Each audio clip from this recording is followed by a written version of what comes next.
कैसे हुआ ये सब? तुम लोग थे ना यहाँ पर? सर सब कुछ अच्छा भला चल रहा था, लोग नाच गा रहे थे, पता नहीं अचानक से क्या हो गया और किशोर गिर पड़ा।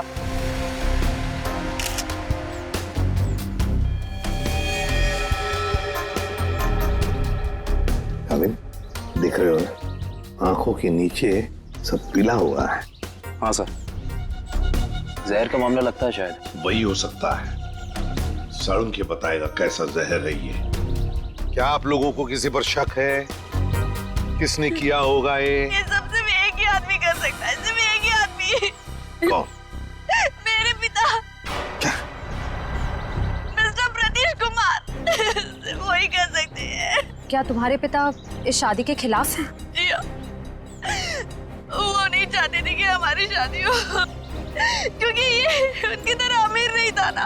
उन्होंने तो हमें धमकी भी दी थी कि अगर हम लोग उनके खिलाफ जाकर शादी करेंगे तो वो इसे मार देंगे। देखो, तुम्हारे पिताजी आए हैं शादी में? वो यहाँ पर नहीं है, लेकिन उन्होंने जरूर किसी को भेजा है मेरे किशोर को मारने के लिए। जरूर किसी को पैसे दिए।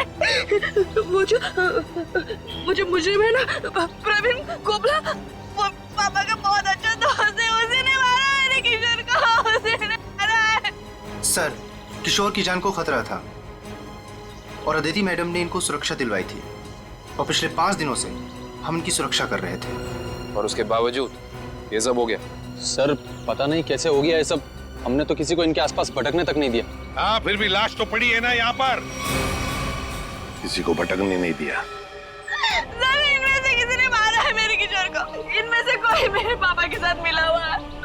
इन्होंने मारा है। कैसी बदकिस्मत लड़की हूँ मैं।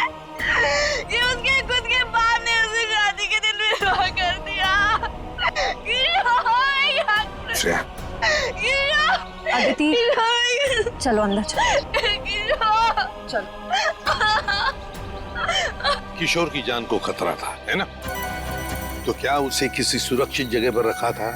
हाँ सर, एक सेफ हाउस में रखा था हमने। तो वहाँ पे आप लोग यानी सिक्योरिटी थी किशोर के साथ? जी सर, हमने इन्हें कभी अकेला नहीं छोड़ा। कहाँ पर रखा था किशोर को? कामिल, घर का कोना कोना छान मारो। सो हाँ। देख, तुम कौन हो? सर, ये घर की देखभाल के लिए है। तुम्हारी टीम का आदमी है ये? हाँ सर, ये हमारी टीम का आदमी है। अच्छा। सर। हाँ। सर वो देखिए सीसीटीवी कैमरा, कोई भी अजनबी घर के अंदर नहीं घुस सकता।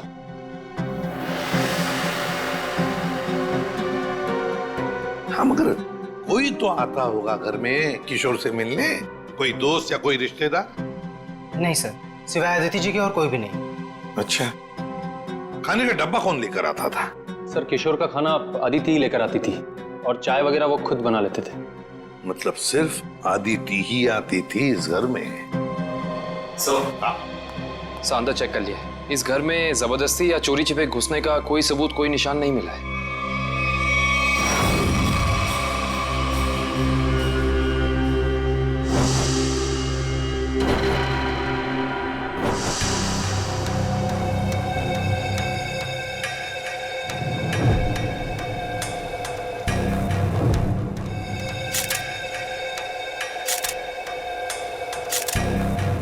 सर, ये किशोर के बाल इतने आसानी से हाथ में आ गए? हाँ तारिका, ये बालों का आसानी से हाथ में आ जाना, इसके आंखों के नीचे ये पीलापन, नाक में से खून बहना, होंठ सफेद हो जाना, गला सूज जाना, ये सब के सब एक ही बात की तरफ इशारा कर रहे हैं कि इसे ऑल्सो बैक्स्टर नाम के जहर से मारा गया है। मतलब रेडिएशन पॉइजनिंग? बिल्कुल बिल्कुल तारिका, इसके शरीर में विकिरण द्वारा जहर पैदा किया गया है, ऑल्सो बैक्स्टर से। सारे सिम्टम्स उसी तरफ इशारा कर रहे हैं। सर, ये रेडिएशन का हम पे तो कोई असर नहीं होगा ना? नहीं तारिका, घबरा मत। इस जहर का असर तभी होता है जब किसी खाने या पीने की चीज के साथ ये जहर शरीर के अंदर जाए, अदरवाइज नहीं। तुम एक काम करो, तुम टेस्ट की तैयारी शुरू करो, तब तक मैं प्रद्युमन को बोल देता हूँ कि वो गीगर काउंटर का इंतजाम कर ले। हाँ, गीगर काउंटर मतलब?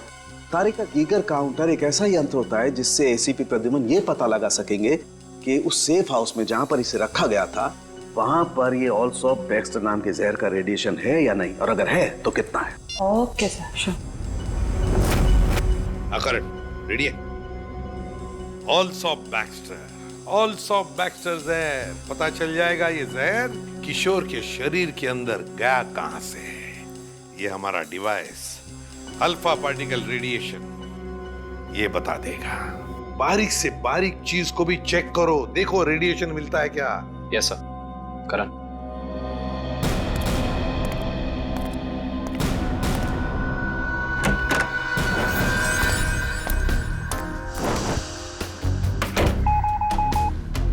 एक बात बताओ, क्या किशोर एक ही खाने के डिब्बे में से खाना खाता था, एक ही टिफिन में से? जी सर, एक ही टिफिन से। और ये टिफिन अदिति ही लाती थी? जी सर।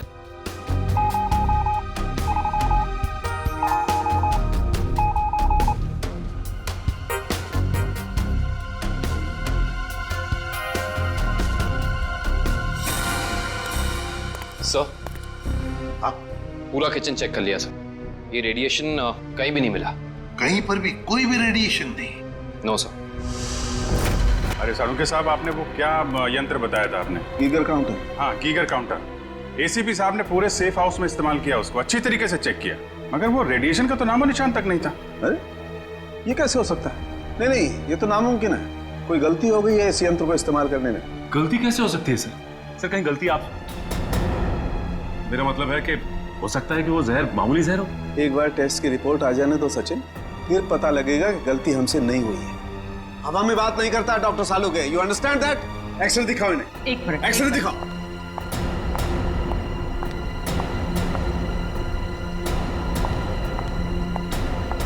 ये देखो, ये निशान देख रहे हो पेट में? हाँ, ये कोई काली सी चीज है। और ये काली चीज क्या है इसका पता इसकी ऑटोप्सी के बाद लगेगा, लेकिन मेरा दिमाग कहता है कि इस काली चीज का बहुत बड़ा हाथ है इस आदमी की मौत में।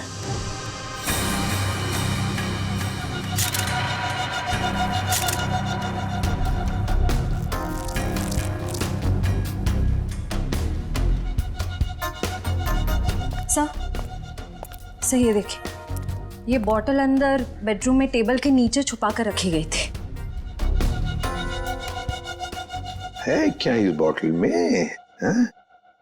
काबिन सर, काम करो, चेक करो इसे, देखो इसमें रेडिएशन मिलता है क्या, पता तो चले जहर है भी या नहीं।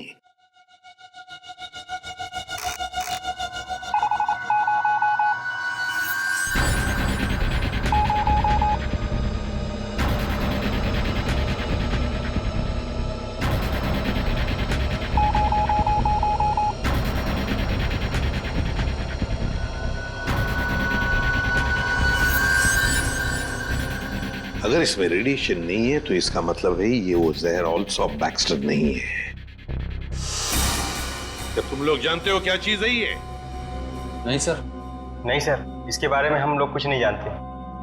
काबिन काम करो, शादी में जितने भी लोग आए थे, जितने भी लोग, उन सब से पूछताछ करो, एक एक करके पूछताछ करो अच्छी तरह से, यहां तक कि आदिति से भी पूछताछ करो।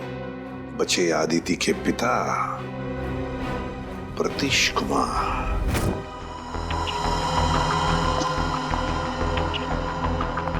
तुम एक काम करो, पहले इन बालों को अच्छी तरह से साफ कर लो। क्या डॉक्टर साहब, बोला था ना आपसे गलती हो रही है। ये मिला एसीपी साहब को सेफ हाउस में, ये मामूली जहर है, इसमें कोई रेडिएशन नहीं है। अरे फिर वही बात। भाई साहब, आपकी जानकारी के लिए बता दूं, हमसे कभी कोई गलती होती नहीं है। किशोर की मौत की वजह ऑल्सो बैक्स्टर नाम का जहर ही है। सर, जिद की भी एक हद होती है। अगर ये किशोर ऑल्सो बैक्स्टर से मरा है तो आपका वो जो यंत्र था, वो गीगर काउंटर, उसने इसमें रेडिएशन क्यों नहीं पकड़ा? इसमें रेडिएशन हो भी नहीं सकता है, क्योंकि भाई साहब जहर इसमें नहीं है, जहर यहाँ है इसके पेट में। इसके पेट में बाल थे, उसमें जहर। बाल में जहर? हाँ, तुम याद है ना इसके पेट का एक्सरे दिखाया था तुम्हें, उसमें काली सी चीज थी। हाँ, वो काली सी चीज दरअसल इसके पेट में बालों का एक गुच्छा था, और उन बालों के गुच्छे में ऑल्सो बैक्स्टर नाम का जहर था, जिसकी वजह से इसकी मौत हुई। सर सब कुछ समझ में नहीं आ रहा है। हाँ, कोई बाल कैसे खा सकता है?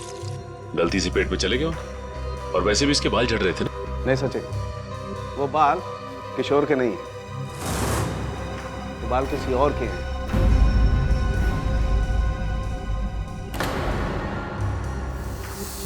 और उन बाल में ऑल्सो बैक्स्टर नाम का जहर था जिसकी वजह से इसकी मौत हुई है। मैं बताता हूं, देखो।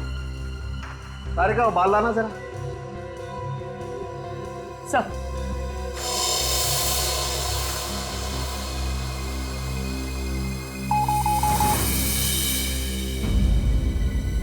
देखा, बाल में जहर है। एक मिनट। तो आप ये कहना चाहते हैं किशोर शिकार हुआ किसी और के सिर के बाल से, जो उसके पेट में गया, और चूंकि बाल जहरीला था इसलिए मर गया बेचारा ये। एग्जैक्टली।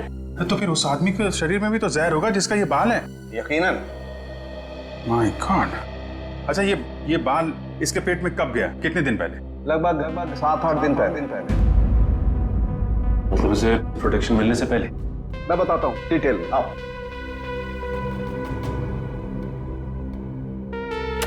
ये देखो, ये बाल किशोर के शरीर में जाकर के पेट में अटक गया, और क्योंकि इस बाल में ऑल्सो बैक्स्टर नाम का जहर था तो पूरा जहरीला रेडिएशन इसके शरीर में फैल गया। इस बेचारे को पता भी नहीं चला कि मौत इसके करीब आकर के दस्तक दे चुकी है। मतलब किशोर की मौत एक हादसा है। असली खूनी तो वो है जिसने उस आदमी को मारने की कोशिश की है जिसका ये बाल है। पता नहीं बेचारा जिंदा भी होगा कि मर गया। सर, एक बात तो तय है कि ये कोई किशोर के आसपास वाला ही है, क्योंकि किशोर के खाने में किसी और का बाल कैसे आ सकता है? ये हो सकता है कि वो बाहर खाना खाने गया हो किसी रेस्टोरेंट में, और वहाँ के शेफ या कुक का बाल उसके खाने में गिर गया और गलती से इस किशोर ने खा लिया। होने को तो कुछ भी हो सकता है। इस बाल से कुछ और पता चल सकता है? अभिजीत, ये बाल किसी आदमी का है, और ये देखो, इस बाल में पिगमेंटेशन काफी कम है। पिगमेंटेशन जिससे बाल काले रहते हैं। एग्जैक्टली। मुझे लगता है इस आदमी की उम्र 40 से 45 साल की होगी। देखो, इस बाल की जड़ें सफेद हैं। अरे डॉक्टर साहब, जो इसके पेट से बाल निकले हैं वो तो सारे काले हैं। हेड आई का मतलब समझते हो ना, उसी का कमाल। ओह, अच्छा सर, ये ऑल्सो बैक्स्टर, ये तो बहुत ही खतरनाक जहर है, तो आसानी से तो मिलता नहीं होगा। बिल्कुल नहीं मिलता। अभिजीत, एक काम करो, पता लगाओ कि हाल ही में किसी एटॉमिक लैब से ये जहर चुराया तो नहीं गया। अगर ये पता लग गया दोस्त, हम खूनी तक पहुंच जाएंगे। करेक्ट। सर, इस बोतल में तो जहर ही है, पर एक बात समझ में नहीं आ रही कि कोई अपनी पसंद की लड़की से शादी करने से पहले खुद की जान क्यों लेगा?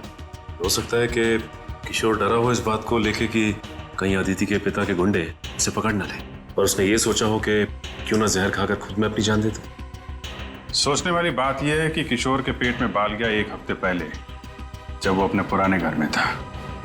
तो हमारी अगली मंजिल है किशोर का पुराना घर। अच्छी तरह से तलाशी लो घर की, देखो क्या मिलता है। सर, किशोर और अदिति के प्यार ने एक बार फिर से साबित कर दिया कि सच्चा प्यार जात पात या अमीरी गरीबी जैसी चीजों को अपने आगे टिकने नहीं देता। पर अफसोस, उनकी ये प्रेम कहानी उसी दिन खत्म हुई जब वो हमेशा के लिए एक होने वाले थे। सर, किशोर के दोस्त ने बताया है कि हाल फिलहाल में ही वो दिवालिया हुआ है, और तभी से उसकी हालत ऐसी तंग हो गई। बस सवाल ये उठता है कि किशोर के पेट में वो जहरीला बाल गया कहां से?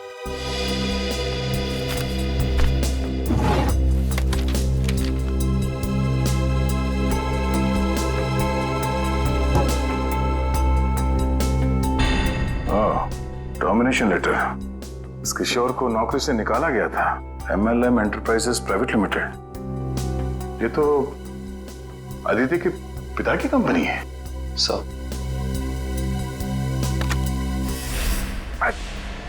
सर, हाँ बेटी, बासी खाना है। एक मिनट।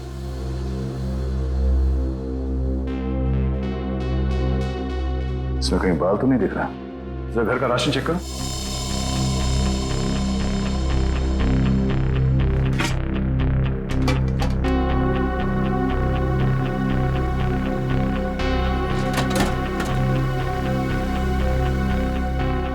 नहीं सर, इस घर में जरा सा भी राशन नहीं है कहीं भी।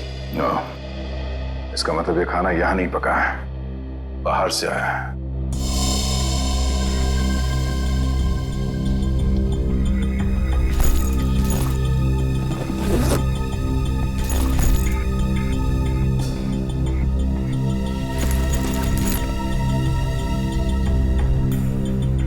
बस टिकट्स?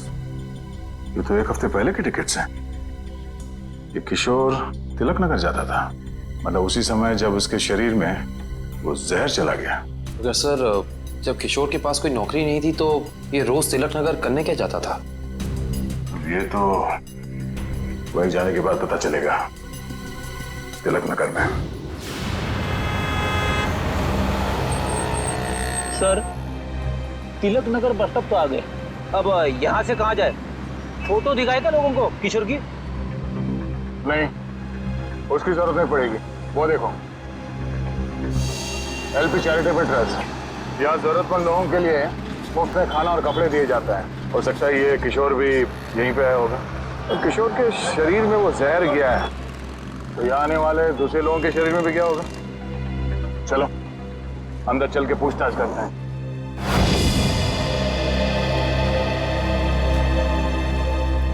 एक्सक्यूज मी, हम लोग सीआईडी से। यह मैनेजर कौन है? जी मैं ही हूँ सर, अविनाश। पर यहाँ पे सीआईडी का क्या काम?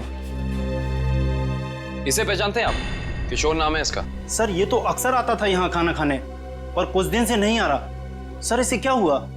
किसी ने इसका खून कर दिया। क्या खून?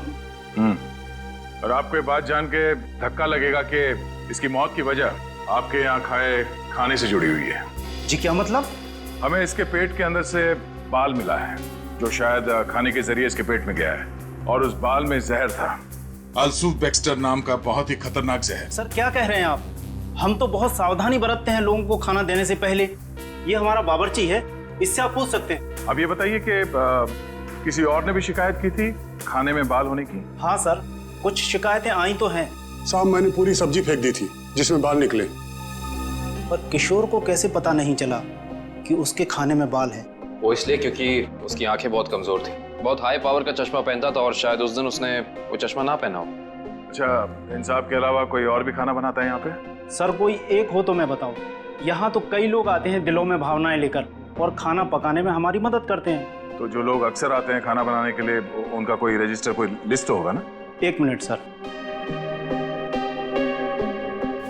एक मिनट। जी सर।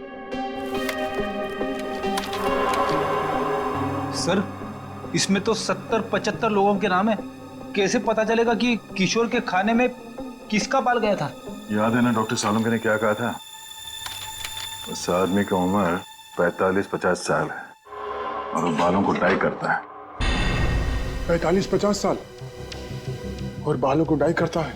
और शायद उसकी तबीयत भी अभी खराब होगी, क्योंकि उसके बालों में जहर है, तो वो जहर उसके शरीर में फैल गया होगा। हाँ साहब, वो शायद रमेश जी ही होंगे, इसलिए कि जो आप उम्र बता रहे हो ये उनकी थी। और साहब वो भी बाल रंगते थे, और करीब करीब साहब वो एक हफ्ते से यहाँ आए भी नहीं।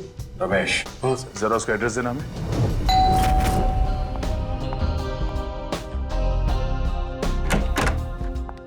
मैंने पहचाना नहीं आपको। एक्सक्यूज मी, हम लोग सीआईडी से।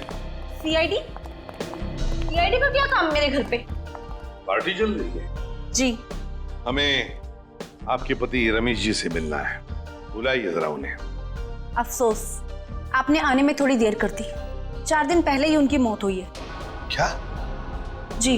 रमेश की मौत हो गई? कैसे? एक रोड एक्सीडेंट में। Road accident?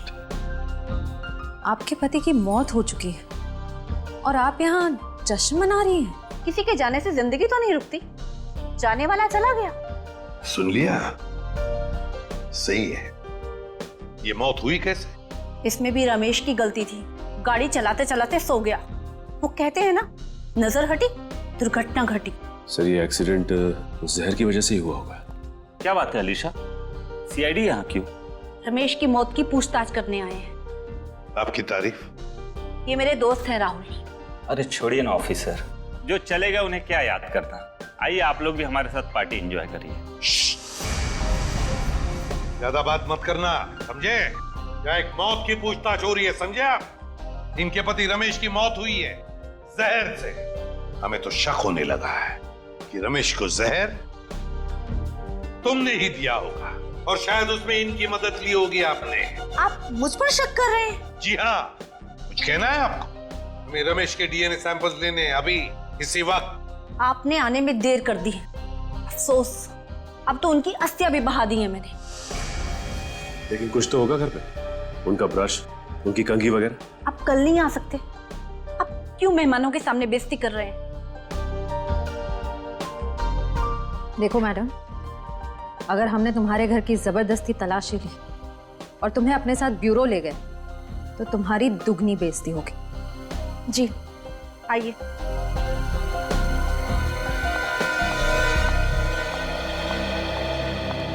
ये रहा रमेश का ड्रेसिंग टेबल और ये रहा उसका कॉम।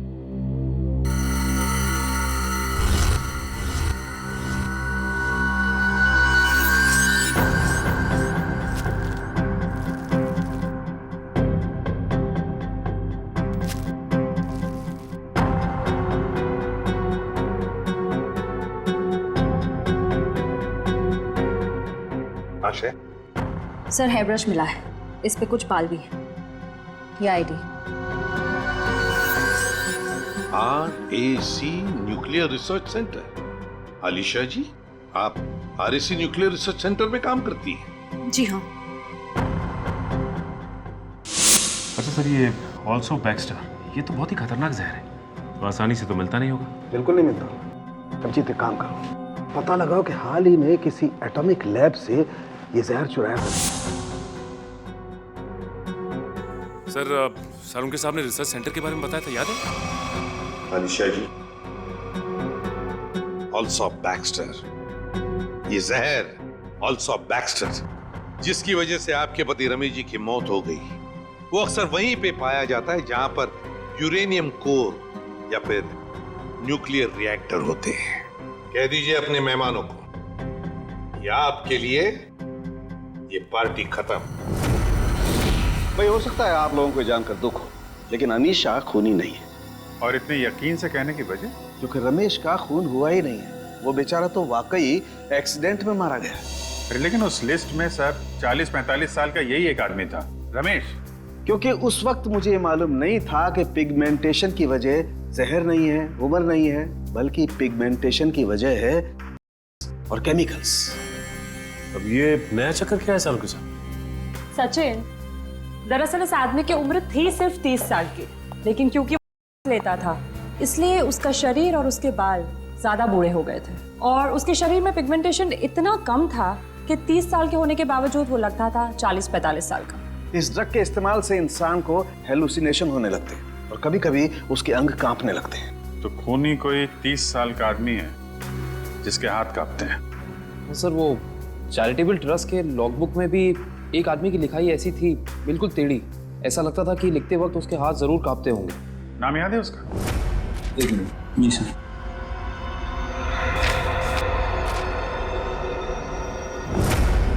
हाँ सर, निशांत कुमार। निशांत कुमार, पता लगाओ इस निशांत कुमार का एड्रेस। बताइए सर, हम सबको यहाँ क्यों इकट्ठा किया है? कुछ पता चला मेरे बेटे निशांत का? नहीं माजी, अभी तक नहीं, पर हमें शक है कि निशांत पे किसी जहर का असर हुआ है। क्या? वहाँ संभालिए अपने आप को। आपको इस बात का पता कैसे चला? हमने कहा ना, हमें शक है, यकीन नहीं है। आप ये बताइए, ये निशांत है कहाँ?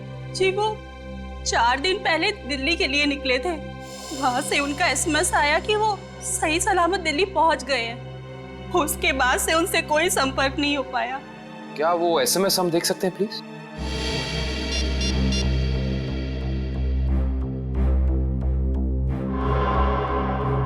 अच्छा, आपने उस होटल में पता करने की कोशिश की जहाँ पे निशांत ठहरने वाला था? हाँ, मगर होटल वालों ने तो कहा वो वहाँ आए ही नहीं।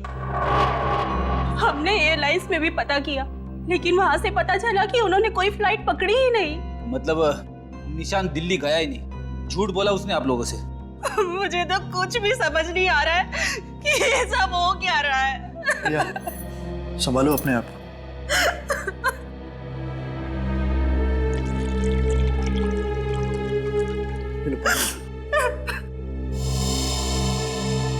आप निशांत की सेक्रेटरी है ना? जी सर, मैं उनकी सेक्रेटरी सूजी हूँ। उसने अपने शेड्यूल में कहीं लिखा था कि वो दिल्ली जाने वाला था? नहीं तो। सर, निशान ने ऐसा पहले कभी किया है? सर वो आप कुछ कहना चाहती हैं? नहीं नहीं। निशान के साथ एयरपोर्ट कौन गया था उसे छोड़ने के लिए? उसने प्राइवेट टैक्सी मंगाई थी, वो मिला भी था मुझे घर के बाहर। मुझे तो बड़ा ठीक ठाक लग रहा था। मतलब एयरपोर्ट पे गया था निशांत टैक्सी में बैठकर, मगर उसने फ्लाइट नहीं पकड़ी, वहां से कहीं चला गया। पता करना पड़ेगा एयरपोर्ट से ये निशांत गायब कहाँ हो गया। कविन, उस दिन ये निशांत कहाँ घूम रहा था जीपीएस सिस्टम में पता चला? यस सर, ये देखिए सर। पहले बांद्रा की तरफ गया, फिर उल्टी दिशा में विले पार्ले, और उसके बाद दादर। सर ये निशांत हमसे झूठ कह रहा था कि वो दिल्ली जा रहा है, बल्कि सच ये है कि वो शहर के अलग अलग हिस्सों में देखा गया। ये देखिए, और यहाँ पे ऊपर नीचे घूम रहा है ये। उसका आखिरी लोकेशन तो विरार के आगे दिखा रहा है। शहर के बाहरी इलाके में। ये निशांत के दिमाग में जरूर कुछ ना कुछ खिचड़ी पक रही थी। सर हो सकता है निशांत को जहर भी इसी खिचड़ी की वजह से दिया गया हो। उसे जहर दिया किसने और क्यों दिया है, ये तो विरार वाली आखिरी लोकेशन में जाने के बाद ही पता चलेगा।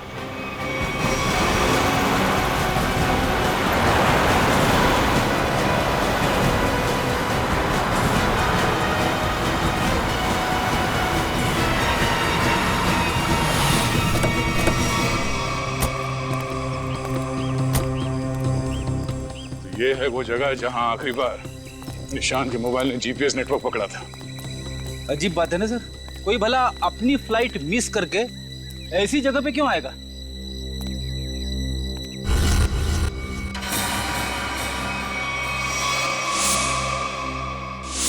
यहाँ तो नहीं, बाल क्यों? सर जरूर यहाँ कुछ हुआ है। सर यहाँ ये मिट्टी बता रही है कि यहाँ पे हाल फिलहाल में खुदाई हुई है।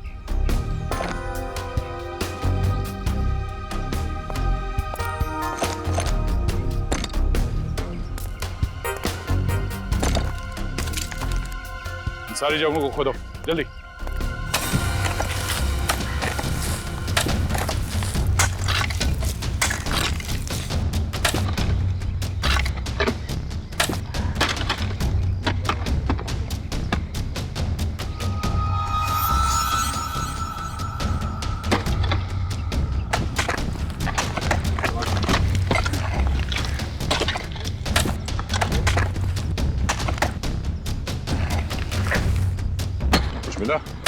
सर यहाँ पे तो कुछ दिख नहीं रहा है।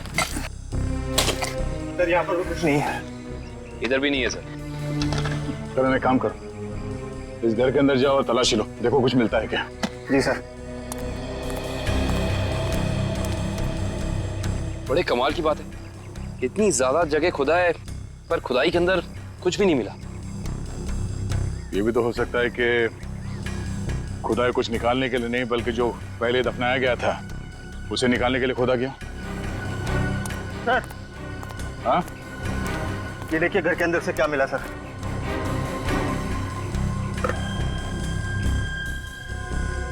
तो इसका मतलब है ये निशांत अपने नशे की बुरी लत को यहाँ पे आके पूरा करता था। और सर 2 ग्लासेस हैं, इसका मतलब इस निशांत के साथ जरूर कोई दूसरा आदमी भी था। हाँ वही होगा जिसने निशांत को जहर दिया। सर आप रेडी? ये देखिए यहाँ पे किसी का हाथ है। ये देखिए मिट्टी हटाओ।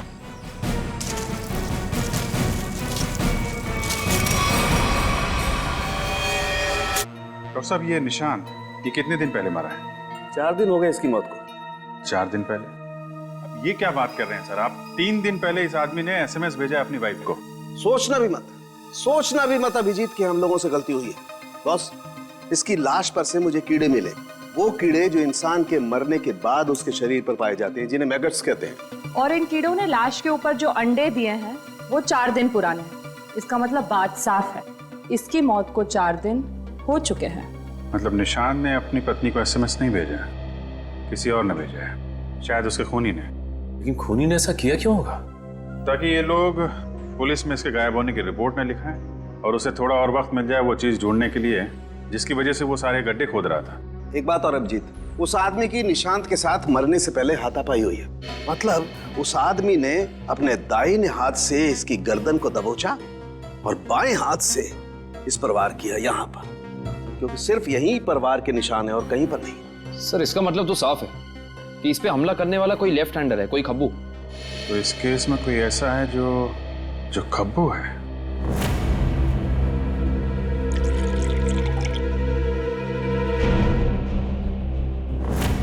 सर दीपक। दीपक? निशांत का दोस्त? हाँ वही दीपक। दोस्त नहीं, दुश्मन। पता लगाओ दीपक कहाँ मिलेगा। सर ये दीपक बहुत चालाक निकला। वो जानता था सीआईडी उसके घर तक पहुंच जाएगी, इसलिए पहले ही भाग निकला। भाग के जाएगा कहाँ? पकड़ा जाएगा। ये जीपीएस सिग्नल आया? यस सर, सामंत नगर दिखा रहा है। सामंत नगर? वो तो यहाँ पास में ही है। सर वो सिग्नल यही हमारे आसपास दिखा रहा है, हमारी तरफ ही आ रहा है सर, लगभग 500 मीटर की दूरी पे। चलो बहुत अच्छी बात है, उसका यही इंतजार करते हैं। Yes sir. कहाँ है लोकेशन? ये क्या सर? सर उसका सिग्नल गायब हो गया सर, अभी तक था अब नहीं है। ये टैप खराब हो गया क्या? जल्दी से कुछ करो वरना दीपक हमारे हाथ से निकल जाएगा। आ गया सर, पर कुछ अलग है सर। ये सिग्नल अब बता रहा है कि उसने T2 सिग्नल क्रॉस कर लिया। T2 नाका? पर वो तो सड़क के उस तरफ 1 किलोमीटर दूर है, पीछे की तरफ। मुझे तो लगता है दीपक ने किसी आत्मा से लिफ्ट ले ली होगी और उसकी अदृश्य गाड़ी में बैठकर गायब हो गया होगा। ओह, अब समझ में आया।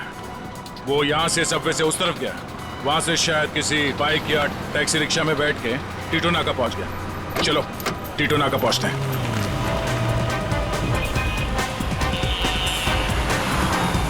वो हमारे आसपास ही है सर। कहाँ है? दिख तो नहीं रहा। आ रहा है।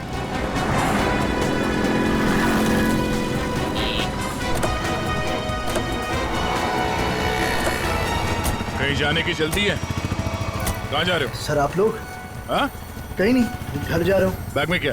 बैग में कुछ नहीं है सर। खोलो। सर कपड़े हैं सर। बैग खोल। दिखा दिखा। सर कुछ नहीं है बैग में सर। सर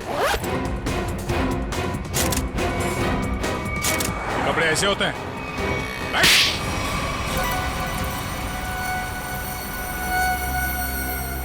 सर निशांत और मैं दोस्त थे सर, हम लोग साथ मिलकर सारे काम करते थे, साथ मिलकर हम लोग का नशा भी करते थे। तो एक दिन ऐसे ही शराब के नशे में आकर हमारे डीलर ने हमें बताया कि उसने हाल ही में कोई करोड़ों रुपए की डील साइन की और 2 दिन के बाद पता चला कि वो अरेस्ट हो गया। तो तुम दोनों ने प्लान बनाया कि कैसे वो करोड़ों रुपए तुम्हारे हो जाए, क्यों? हाँ, हम लोग उस डीलर के अड्डे पे गए और पैसे मिल भी गए थे सर हमें, लेकिन निशान की नीयत बदल गई। वो सारा पैसा अकेले हड़पना चाहता था। फिर? और मुझे बिना बताए उसने जहाँ हम लोगों ने पैसा छुपाया था वहाँ से पैसा निकाल भी लिया। और मुझे पता था सर ये सब वो सेक्रेटरी सूजी के साथ भागने के लिए कर, और इस बातों पर हमारा बहुत बड़ा झगड़ा भी हुआ सर। बता मेरे पैसे कहाँ पर? दीपक मेरी बात तो सुनो। देख मैं तुझे बोल रहा हूँ, मुझे तेरी कोई बात नहीं सुननी है, मुझे सिर्फ इतना बता मेरे पैसे कहाँ पर है। तू ऐसे नहीं मानेगा, नहीं मानेगा तू ऐसे। अब बताता है तू एक और, बताएगा कि नहीं बताए? नहीं बता दे मेरे पैसे कहाँ पर है। निशांत, निशांत, निशांत। मैंने सर उसको जानबूझकर नहीं मारा है सर, मैंने जानबूझकर नहीं मारा है। मैं उसको सिर्फ पूछ रहा था मुझे बता दे पैसे कहाँ पर है, बता दे मुझे पैसे कहाँ पर। गलती से मौत हुई है सर उसकी, मैंने उसको नहीं, मैं खूनी नहीं हूँ सर, मैंने किसी को नहीं मारा सर। बकवास मत कर, खून खून होता है, जानबूझ के किया जाए या फिर गलती से हो। फिर तुमने निशांत के फोन से प्रिया को एसएमएस किया ताकि तुम्हें और टाइम मिले पैसे ढूंढने में? हाँ, मैंने निशांत की लाश को दफना दिया और आसपास पैसे ढूंढने की कोशिश भी की, और जब मुझे पैसे मिल गए मैंने सोचा कि मैं नई जिंदगी शुरू करूंगा। नई जिंदगी शुरू करेगा तू? शुरू करेगा, मगर जेल में।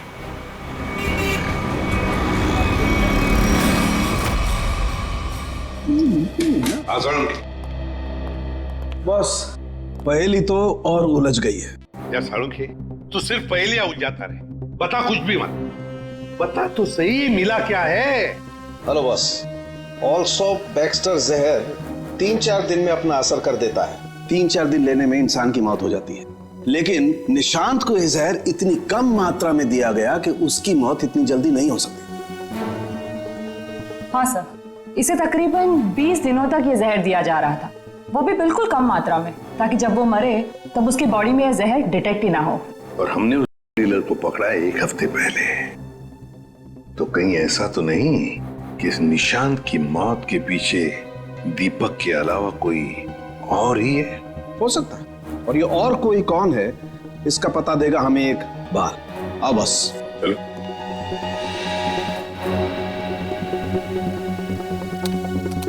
बस इंसान का बाल हर महीने तकरीबन 1.5 सेंटीमीटर बढ़ता है। जिस दिन इस निशांत को जहर दिया गया, इस जहर ने बाल पर अपना निशान छोड़ दिया।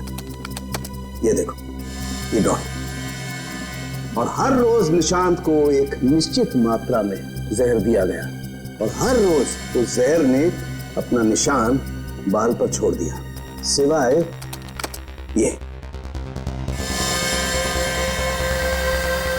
23 तारीख और 24 तारीख। हाँ, और 25 से फिर से देना शुरू कर दिया। सर, 23 और 24 तारीख को निशांत का पूरा परिवार शहर से बाहर गया था। हाँ श्रेया, 23 और 24 को निशांत का पूरा परिवार शहर से बाहर गया था। निशांत शहर में ही था, और निशांत को 23 और 24 को जहर नहीं दिया गया था। इसका एक ही मतलब हो सकता है कि निशांत को जहर देने वाला उसके परिवार का ही कोई है। लेकिन सर, निशांत के परिवार में तो बहुत सारे लोग हैं, उन्हीं तक पहुंचेंगे कैसे? सचिन, अब खूनी के पास हम नहीं जाएंगे, वो खुद हमारे पास आएगा। सर, आपको कुछ पता चला कि निशांत का खून किसने किया है? हाँ, पता चल गया है, और वो मुजरिम यही है, इस कमरे में हमारे बीच। क्या यहाँ पे कौन है वो? मुजरिम अपने आप को बहुत होशियार समझता है। वो ये भूल गया कि सीआईडी के सामने अच्छे अच्छों की होशियारी खुश हो जाती है। निशांत की मौत की वजह है वो दौलत जो निशांत और दीपक ने मिलकर चुराई थी। तो क्या दीपक ने निशांत को मारा है? निशांत को एक ऐसे चालाक दिमाग ने मारा है जिसे लगता है कि उसका भोला चेहरा उसे बचा लेगा, और वो शातिर दिमाग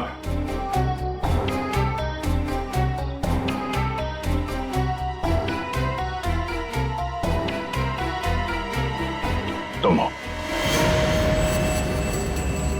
ये क्या कह रहे हैं आप? मैंने किसी का खून नहीं किया है। झूठ मत बोलो। अब ये भी जानते हैं कि तुमने वो जहर कहां से चुराया। अपना ड्रामा बंद कीजिए सूजी जी। जहां निशांत मारा गया, हमें वहां से आपके बाल मिले। जरूर कोई मुझे फंसाने की कोशिश कर रहा है। मैं निर्दोष हूँ। दिव्या, गिरफ्तार कर लो इसे। छोड़ दीजिए मुझे, मैंने कुछ नहीं किया। इसे सजा कानून नहीं, इसे एक पत्नी देगी। मैं छोड़ूंगी नहीं इसे। दिव्या, इसे सजा अदालत ही देगा। अब तो आप लोगों को पता चल गया होगा कि सीआईडी और फॉरेंसिक साइंस के सामने कोई मुजरिम छुप नहीं सकता। हमारे पास फॉरेंसिक लैब में वो डीएनए सैंपल है। कल उस डीएनए सैंपल के टेस्ट के बाद पता चल जाएगा कि वो मुजरिम सूजी ही है।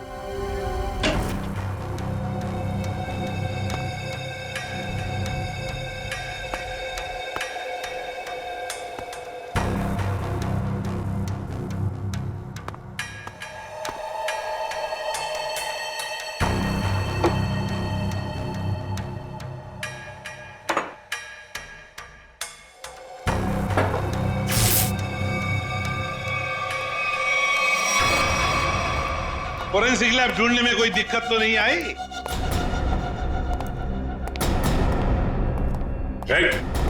भागने की कोशिश भी मत करना। तुम्हें क्या लगा ये बच्चों का खेल है? हमें पहले से ही पता था कि सबूत चुराने के लिए तुम जरूर आओगे, और आ गए। लेकिन एक बात तुम्हें पता नहीं कि सबूत कोई था ही नहीं।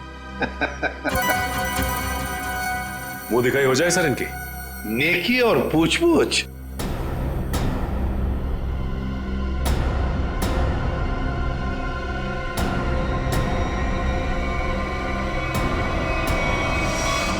उससे प्राइवेट टैक्सी मंगाई थी, वो मिला भी था मुझे घर के बाहर। शीतल? शीतल तुम? छोड़ दो मुझे, वरना मैं इसे गोली मार दूंगी। बेवकूफी मत करो, गन नीचे रखो।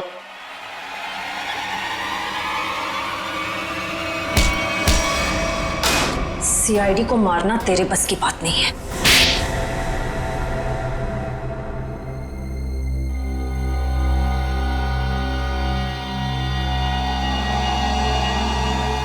मैंने जो कुछ भी किया मेरी बेटी की मौत का बदला लेने के लिए किया। निशांत?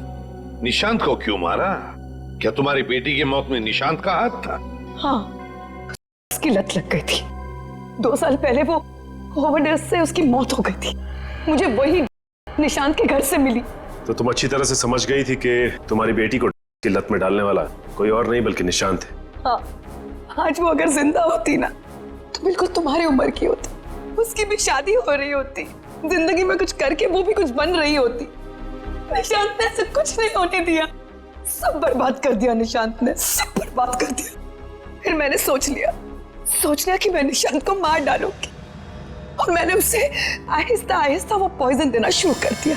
मैंने कहीं पढ़ा था कि ये स्लो पॉइजन इतनी आसानी से शरीर में मिलता नहीं है। जहर पाया कैसे तुमने? कहां से चुराया? मैंने उस लेबोरेटरी के असिस्टेंट से पहले दोस्ती कर ली, उसके बाद पैसों का लालच देकर खरीद लिया। बहुत गलत किया तुमने।